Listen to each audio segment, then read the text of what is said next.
दोस्तों न्यूज़ ये है कि लैटिन अमेरिका में एक देश है वेनेजुला, जिसके पास जो है तेल का अथाह भंडार है, मीन्स क्रूड ऑयल का अथाह भंडार है, और वो सबसे ज़्यादा पूरे वर्ल्ड में सबसे ज़्यादा क्रूड ऑयल रिजर्व करता है। लेकिन वो क्रूड ऑयल बेच नहीं पाता है। रीज़न ये है कि यूएस ने उसके ऊपर बहुत सारे सैंक्शन लगा दिए हैं, और सैंक्शन इसलिए लगाए हैं कि यूएस आरोप लगाता है कि वेनेजुला जो है ड्रग्स ट्रैफिकिंग करता है यूएस के अंदर, और लाखों लोग उसके कारण मारे जाते हैं ड्रग्स के कारण। इस समय जो है यूएस और वेनेजुला के बीच में टेंशन काफ़ी ज़्यादा बढ़ गया है। उसको लेकर यूएस ने अपना एक एयरक्राफ्ट कैरियर जो है यूएसएस गेरांड आर फोर्ड, जो कि वर्ल्ड का सबसे बड़ा एयरक्राफ्ट कैरियर है और एक न्यूक्लियर कैपेसिटी से चलता है, उसको वहाँ के पास एक छोटा सा आइलैंड है ट्रिनिडो एंड टोबागो, उसके पास भेज दिया है। और जो है वेनेजुला का चारों तरफ से घेराव कर दिया पैसिफिक सी में, पैसिफिक सी के में चारों तरफ जो है इनका घेराव कर दिया है। और वहाँ से जो बोट जाते हैं कई बार बोटों पे भी कई बार अटैक कर चुका है यूएस, और ये यूएस कहता रहा है कि इन्हीं बोटों के जरिए यूएस में जो है ड्रग ट्रैफिकिंग होती है। सो Devon faculty and airstrip are also among to potential target according to news report।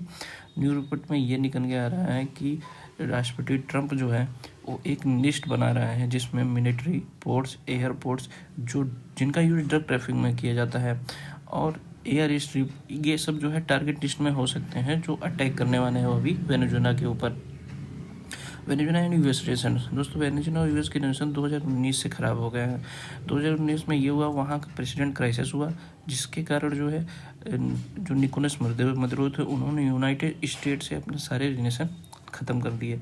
उसके रिस्पांस में डोनाल्ड ट्रंप ने अनाउंस किया कि यूएस रिकॉग्नाइज करता है जुआन गुइडो, जो प्रेसिडेंट उस समय नेशनल असेंबली के अध्यक्ष थे, उनको अंतरिम प्रेसिडेंट जो है यूएस जो है नॉमिनेट करता है।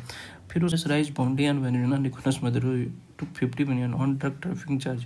यूएस जो है वेनेजुला के प्रेसिडेंट निकोलस मदुरो के ऊपर 50 मिलियन का ड्रग ट्रैफिकिंग का चार्ज जो है बाउंड्री घोषित करता है कि जो मदुरो को पकड़ाएगा उसको जो है यूएस जो है 25 मिलियन देगा। लेकिन अभी एक हफ्ते पहले उस 25 मिलियन को बढ़ा के 50 मिलियन कर दिया गया है।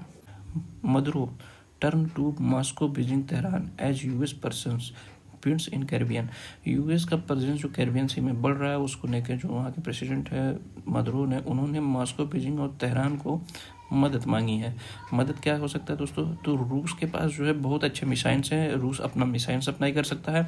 तेहरान मीन्स ईरान के पास जो है ड्रोन, जिनका जो है GPS scramble and almost containing drone with 1000 kilometre, इनकी रेंज 1000 किलोमीटर तक है। तेहरान के पास बहुत अच्छे ड्रोन है, तेहरान जो है ड्रोन दे सकता है। और इसको लेकर इन्होंने नेटर भी लिख दिया है। किसको नेटर लिखा है दोस्तों, Venezuela president seeking assistance radar system aircraft repair and possible missile supply, Moscow where convey a letter address to president Vladimir Putin. और उन्होंने एक लेटर लिखा, Maduro has also prepared a letter Chinese president Xi Jinping seeking. तो Chinese president Xi Jinping को भी इन्होंने एक letter लिखा है कि जो रडार सिस्टम चाइनीज कंपनियां बना रही थी, मदुरो बीजिंग बना रहा था, उसको और speed up production, Beijing to speed up Chinese fund production to radar detection system and strength Venezuela defence. वो चाहते हैं कि बीजिंग जो है रडार सिस्टम बना के दे और उनको स्पीड अप करे ताकि उनका डिफेंस सिस्टम मजबूत रहे। तेहरान ड्रोन देगा, ईरान से वो ड्रोन मांग रहे हैं, और मॉस्को से मिसाइल मांग रहे हैं। ये तीनों का कम्बिनेशन जो है इसमें वेनेजुला अपना रही है, और हो सकता है भी तीनों मदद करें उनके। Tension between US and Venezuela, tension between US और वेनेजुला के बीच इस समय जो टेंशन है काफ़ी हाई नंबर बढ़ चुका है। चूँकि यूएस और वेनेजुला के ऊपर टेंशन इसके पहले भी काफ़ी हुए, 2019 से 2019 में डोनाल्ड ट्रंप प्रेसिडेंट थे, उसी समय टेंशन बिल्डअप हुआ था। अभी भी जो है डोनाल्ड ट्रंप ही हैं, लेकिन इसमें जो है बात मिलिट्री बिल्डअप पे आ गई है। कहाँ, कैरिबियन सी में। काउंटर नार्कोटिक ऑपरेशन, यूएस बोलता है कि ये एक काउंटर नार्कोटिक ऑपरेशन है, लेकिन वेनेजुला गवर्नमेंट बनती है कि यूएस चाहता है यहाँ पे रिजीम चेंज कराया जाए। यूएस मिलिट्री प्रेजेंस, तो दोस्तों यूएस ने अपनी ट्रिनिडी एंड टोबैगो एक आइलैंड है कोस्टल एरिया पे वेनेजुला के, वहाँ पे अपना सबसे बड़ा एयरक्राफ्ट कैरियर जो न्यूक्लियर से चलता है उसको भेज दिया है। उसका नाम है यूएसएस गेरांड आर फोर्ड। इस पर 70 से ज़्यादा जो है प्लेन जो है डक किए जाते हैं with F-65 strength for plane. And इसके साथ बहुत सारे मल्टीपल नेवी शिप्स होते हैं। अकेला एयरक्राफ्ट कैरियर एक चलता फिरता शहर के बराबर है, जो वेनेजुला के लिए काफ़ी है। यूएस स्ट्राइक, यूएस ने जो है मल्टीपल स्ट्राइक किया है कैरिबियन ईस्टर्न पैसिफिक में, और वो क्लेम करता रहा है कि इन बोट से जो है ड्रग स्मगलिंग की जा रही थी, और इसमें 60 से ज़्यादा लोग मारे गए हैं। और वेनेजुला की गवर्नमेंट और ये क्लेम कर रही है कि जो लोग मारे गए हैं वो सिविलियन थे और फिशरमैन थे। Venezuela response. Venezuela president Nicolas Maduro has accused US fabricated a war. Venezuela के प्रेसिडेंट निकोलस मदुरो ने कहा है कि यूएस इस वार को फैब्रिकेट कर रहा है, जो वेंजुला के ऑयल रिसोर्स को, रिच ऑयल रिसोर्स है, दुनिया का सबसे बड़ा रिजर्व वेंजुला के पास है, उसको सीज करना चाहता है। He's activated civilian military and conduct military exercise in response of the US military presence। उन्होंने अपने जो सिविलियन थे, जो कि वेंजुला की गवर्नमेंट के पास उतनी आर्म फोर्सेस नहीं है कंपेयर टू यूएस के एक एयरक्राफ्ट के बराबर भी आई थिंक उतनी मिलिट्री पावर नहीं होगी उनके पास, तो उन्होंने जो है अपने सिविलियंस को जो है मिलिट्री से लेकर ट्रेनिंग देना चालू कर दिया। अगर कुछ भी यूएस रिस्पॉन्स करे तो उसके रिस्पॉन्स में वहाँ के सिविलियन भी तैयार रहे। International reaction.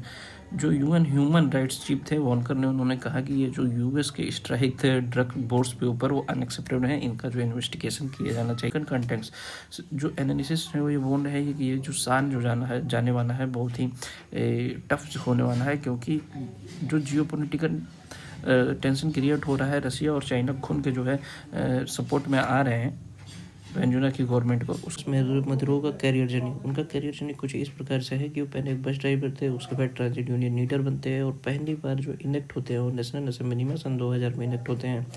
उस समय वहाँ के प्रेसिडेंट्स हुगो चावेज, उनके अंडर में वो काम करते हुए president of national assembly, ministry of foreign affair, उसके बाद वाइस प्रेसिडेंट, और चावेज के डेथ होने के बाद सन 2013 में चावेज डेथ हो जाता है उनका। उसके बाद जो है वो अंतरिम प्रेसिडेंट बनते हैं।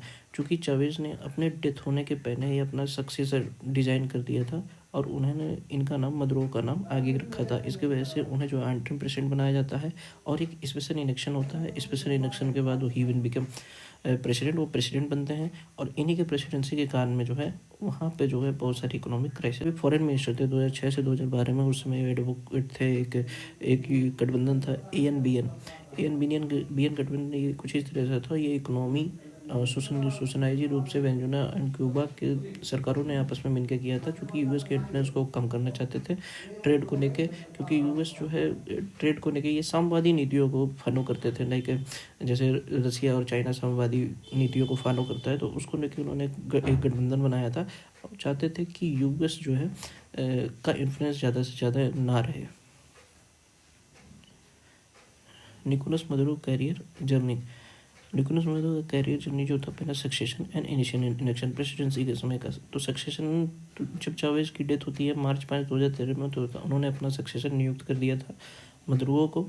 और उसके बाद एक स्पेशल इलेक्शन होता है अप्रैल 14 में 2013 में, उसमें ये जीतते हैं, बहुत ही नैरो मार्जिन से जीतते हैं। और जब ये जीतते हैं, इनके जीतने के बाद ही वेनेजुएला में जो इकोनॉमी डाउन टर्न आता है, इन्फ्लेशन आता है, बेसिक गुड्स के दाम बढ़ते हैं, शॉर्टेज भी होता है और बहुत सारे इनके ऊपर आरोप भी लगते हैं और इनके ऊपर करप्शन के आरोप लगते हैं, विपक्षियों को दबाने का भी आरोप लगता है। और 2019 में प्रेसिडेंशियल क्राइसिस आता है। The head of national assembly John Guaido, उन्होंने डिक्लेयर करता है कि वो एक्टिंग प्रेसिडेंट हैं, जिसका जो है मदुरो ने बहुत ज़्यादा रिफ्यूज़ करते हैं और इसका विरोध करते हैं। बहुत से कंट्री मदुरो के सपोर्ट में आते हैं, बहुत से कंट्री जो है उसमें के नेशनल असेंबली के हेड उनके सपोर्ट में आते हैं। चार्ट में लेके आया हूँ जो OPEC nation control. OPEC nation जो है वो जो है 70% ऑफ ग्लोबल रिजर्व पे कंट्रोल रखते हैं, लेकिन वेनेजुएला अगर सऊदी अरबिया और ईरान को मिला दिया जाए तो हाफ ऑफ द ऑयल पे रिजर्व रखते हैं। और नॉन ओपेक जो है 70% को छोड़ने के बाद जो 30% बचता है वो कनाडा, रसिया, यूएसए, ये लोग जो है इस चीज़ पे एनर्जी मार्केट पे कंट्रोल करते हैं। अब बात होती है वेनेजुएला के पास पूरा 300 बिलियन बैरन जो है ऑयल है, लेकिन वो अपना मार्केट में भेज नहीं पाता। रीज़न है कि यूएस ने उसके बाद बहुत सारे सैंक्शन लगा दिए हैं कि उसके साथ कोई व्यापार नहीं करेगा, डॉलर में ट्रांजेक्शन नहीं करेगा, मेन ट्रांजेक्शन लिस्ट से वेनेजुएला को हटा दिया गया है। और वेनेजुएला के जो शिप्स होते हैं, जो ऑयल शिप्स होते हैं जिनका इंश्योरेंस किया जाता है, वो मैक्सिमम यूरोपियन और पश्चिमी कंट्रियाँ हैं और वो इन सब का इंश्योरेंस देती नहीं है, जिसके कारण ये मिड सी में जाके व्यापार नहीं कर पाते या फिर बड़े ट्रांसपोर्ट रूट्स को तय नहीं कर पाते हैं, चूँकि रिस्क बहुत ज़्यादा होता है। इसकी वजह से इनका ट्रेड भी नहीं हो पाता है, चूँकि सैंक्शन, डॉलर ट्रांजेक्शन, कोई दूसरी और कंट्री जो है वेनेजुएला के साथ अपने रिश्ते इसलिए ट्रेड नहीं करना चाहती, अपने रिश्ते बनाना भी नहीं चाहती, क्योंकि वो यूएस से दुश्मनी नहीं लेनी चाहती है। इसकी वजह से जो है वेनेजुएला अपनी ऑयल बेच नहीं पाता। अब ऑयल एक्सपोर्ट सबसे ज़्यादा कौन करता है दोस्तों? Saudi Arabia, Russia, United state, Canada, Iraq, United Arab अमीरात, ये है टॉप के देश जो अपना जो है एक्सपोर्ट ज़्यादा ऑयल करते हैं। यहाँ पे हम देख रहे हैं एक आइलैंड दोस्तों ये हम देख रहे हैं मैप में यहाँ पे है एक ट्रिनिड एंड टोबैगो। यहाँ पे यूएस का एयरक्राफ्ट यूएसएस ग्रैंड आर-4 जो है इसमें रुका हुआ है, जिसके ऊपर करीब 70 से ज़्यादा एयरक्राफ्ट रुक सकते हैं और ये न्यूक्लियर रिसोर्स से जनता है। और ये आगे एयरक्राफ्ट यहाँ ढके हुआ है, और ये जो यहाँ पे जो छोटे छोटे बोट जाते हुए हैं कोस्टल एरिया, वेनेजुएला के कोस्टल एरिया में, तो यूएस उस पर टारगेट करता है और कहता है कि ये ड्रग्स स्मगलिंग कर रहे हैं। लेकिन दोस्तों ड्रग्स स्मगलिंग का सबसे बड़ा रूट है, एक है मैंडेलिन और कैनी, जो कि सबसे बड़ा ड्रग्स स्मगलिंग जो होता है कोलंबिया से होते हुए जाता है। ये Panama, Costa Rica, Ecuador, Guatemala and Mexico से होते हुए यूएस में जाता है। अब वेनेजुएला ये कह रहा है कि यूएस जो है ड्रग्स के नाम पे, ड्रग्स के आड़ पे जो है उसके ऑन रिसोर्स पे कब्जा करना चाहता है और वहाँ की जो रिजीम है, मुद्रों की सरकार को हटाना चाहता है। देखते हैं ये दोस्तों क्या आगे न्यूज़ निकल के आती है। आपको ये वीडियो कैसा लगा, लाइक शेयर और सब्सक्राइब जरूर करें।